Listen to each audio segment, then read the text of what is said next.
नमस्कार दोस्तों। आज बात हो रही है बिहार लोक सेवा आयोग में करेंट अफेयर्स की। करेंट अफेयर से संबंधित बिहार लोक सेवा आयोग में 15 से 20 क्वेश्चंस पूछे जाते हैं जो कि काफ़ी निर्णायक होते हैं।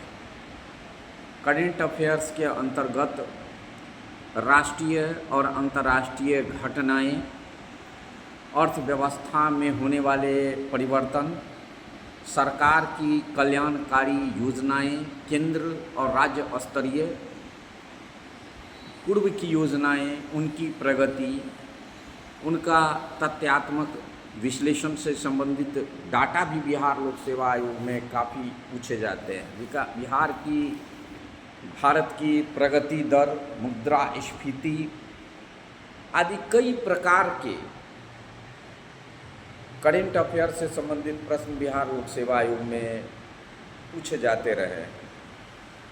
इसके अलावा हम देखते हैं कि बिहार लोक सेवा आयोग में जो प्रारंभिक परीक्षा 150 प्रश्नों की होती है, उसमें समसामयिक से संबंधित अगर आप खेल की तरफ नज़र डालें तो क्रिकेट, हॉकी, हाल में हुए विश्व कप फुटबॉल और कई अन्य प्रतियोगिता जिनसे संबंधित समसामयिक प्रश्न पूछे जाते हैं।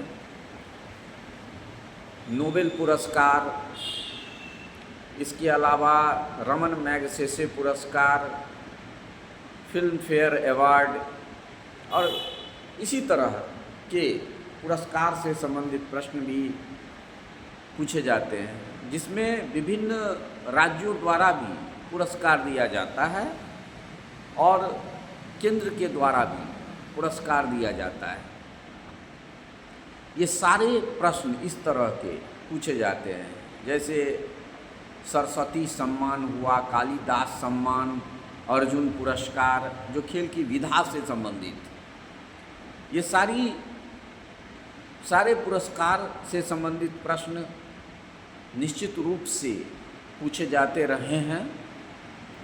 अर्थव्यवस्था के संबंध में हम लोगों ने बात कर ही लिया है।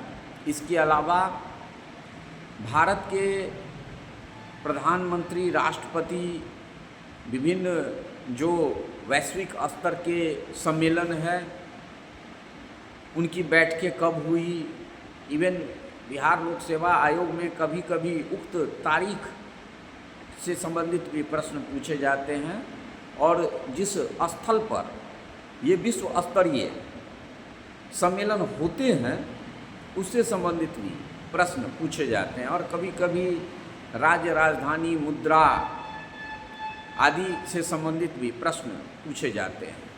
इसके अलावा आप देख लें, अंतरिक्ष में होने वाले अनुसंधान, विभिन्न रॉकेट लॉन्चर, मिसाइल आदि से संबंधित प्रश्न भी समसामयिक में पूछे जाते रहे हैं। इसीलिए इन सब जो बिंदु है जिसे मैंने अभी इस वीडियो में उठाया है, उस पर पकड़ बनाना निश्चित रूप से आवश्यक है और समसामयिकी के लिए तैयारी के लिए सबसे बेहतर है कि एक रेडियो और एक अखबार का प्रयोग निश्चित रूप से करना चाहिए। रेडियो में काफ़ी महत्वपूर्ण समाचार आते रहते हैं जिसे कलमबद्ध करना चाहिए और तत्पश्चात उसे कलमबद्ध करते हुए नियमित रूप से उसका विश्लेषण और अध्ययन करना चाहिए। अर्थव्यवस्था से संबंधित प्रश्न को भी निश्चित रूप से लिखना चाहिए। साथ साथ प्रतियोगिता दर्पण के विशेषांक काफ़ी निर्णायक